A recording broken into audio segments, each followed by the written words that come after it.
Let's start with the chord shape. We're going to put the fourth finger on C, go up to E, that is a third above that C, G, which is a third above that E. So there's a gap of one string between each of your fingers there, and then a gap of two strings when your thumb goes to C and finds that octave above your fourth finger. Fingers are kitty corner down, thumb is kitty corner up, palm is open, nothing angular, nice relaxed, long gentle sloping fingers. Palm is facing towards your opposite knee. Watch out that your hand doesn't shift and face towards the string. This we'll do later. It's a good technique used to great advantage in Latin America, but for now, as a foundation to what we're doing, point that palm kind of diagonally down, not straight down, but kind of diagonally down. What this does is relaxes the angle of the wrist so that, I'll do it with the other hand so you can see that wrist. If I'm pointing the hand straight into the strings, it kind of cocks my wrist back. And if I point the palm straight down, though it does force my fingers into a very nice long side way of plucking the string, what we call ramping up the string, it raises the wrist and changes a lot of what we can do later on, because I use that wrist to great advantage later, but in order to do that I want it to be pretty much the same angle as if you were shaking someone's hand. So back to the right hand, fourth finger on C, three finger on E, two finger on G, thumb on octave C. You're going to pull with those long knuckles into the palm, 4.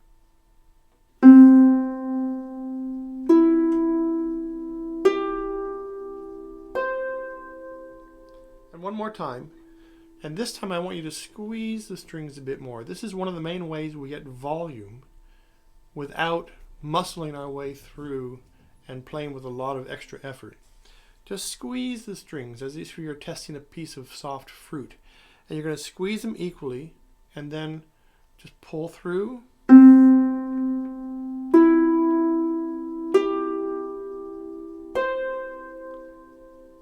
Relax, breathe, and then the other side, the other hand.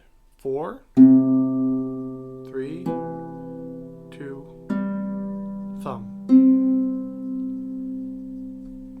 Both hands together, and for this you want to raise your right hand up so that the fourth finger is on the C above middle C, and the thumb of the bottom hand is on middle C itself. So if you have that C below middle C as your bottom note, that's probably where you are. And here we go. Together, fourth fingers, 3s, 2, thumb. Hand is the claw, I mean not the claw, it's the harper's hand, and then you relax. One more time. One more time.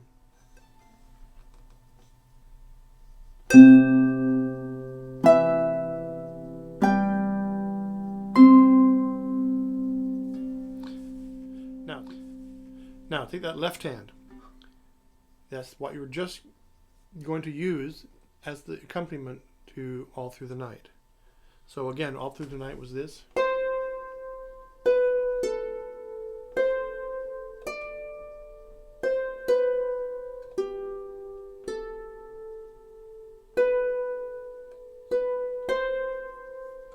Now what we're going to do is add a chord, just a slightly faster version of what we just did with one hand, leading up to a melody note. And the melody note will come in rhythmically as if it were attached to the chord and were in fact its last note of that chord. Now when we spread a chord out and play it like this, as opposed to this, that spreading out is called an arpeggio, which is Latin for like a harp. So it's obviously something that we do a lot of. Play that fourth finger, the 3 finger, 2 finger, thumb, and then in that same rhythm, play the melody note, the thumb on C, which begins All Through the Night.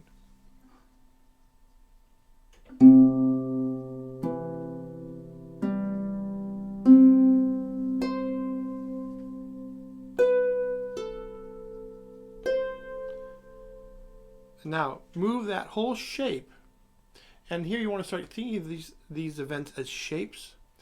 like little cookie cutters or doll hands. And you're going to move that up to G, so that the fourth finger is on G, 3 is on B, 2 is on D, and the thumb is on the octave G. Do exactly the same thing there. And then place up here and play that. Thumb on the D. Now, take that shape, move it down one note to F. So it's F, A, C, F. Here we go. Melody note. Move it back up to G. Do it again. Squeeze the strings. Fingers fall into the palm.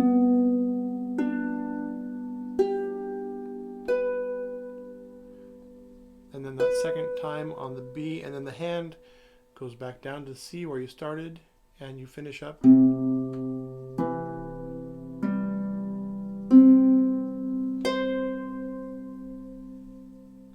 Here's that whole thing again.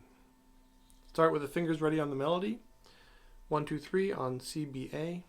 Bottom hand is C, E, G, C. 4, 3, 2, 1. Here we go. What's sneaky about it is that the hands are not actually playing together at all. Seems like they're together. So here we go. C chord. Melody. Bottom hand goes to F. Top hand raises those two fingers up and you play the F.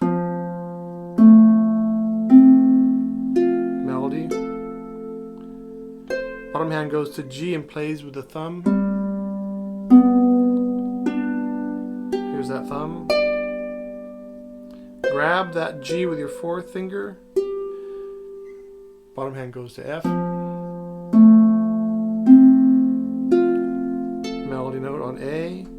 Chord on G. Melody note on B. B repeats. And then the last C with a C chord.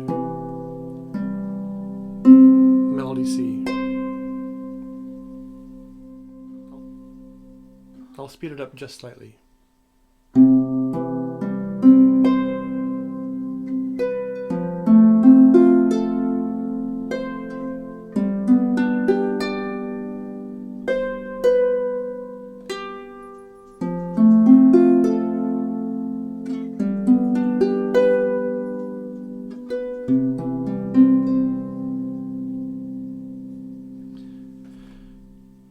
Now, the other sneaky thing I wanted to do with hands together is to start playing all our exercises kind of as we already have been.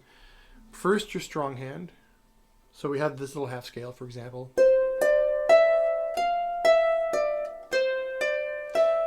Then hands together, and you can use your strong hand to teach your weak hand.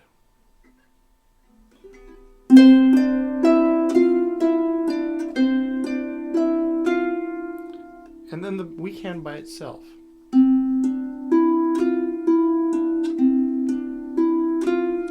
I repeat then that whole cycle without looking at the harp. But don't close your eyes. That kind of removes you too much. Just look away as if you were watching something out the window. So, strong hand first.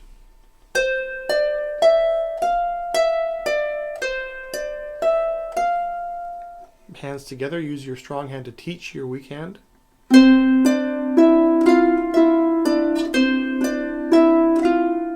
Weak hand by itself.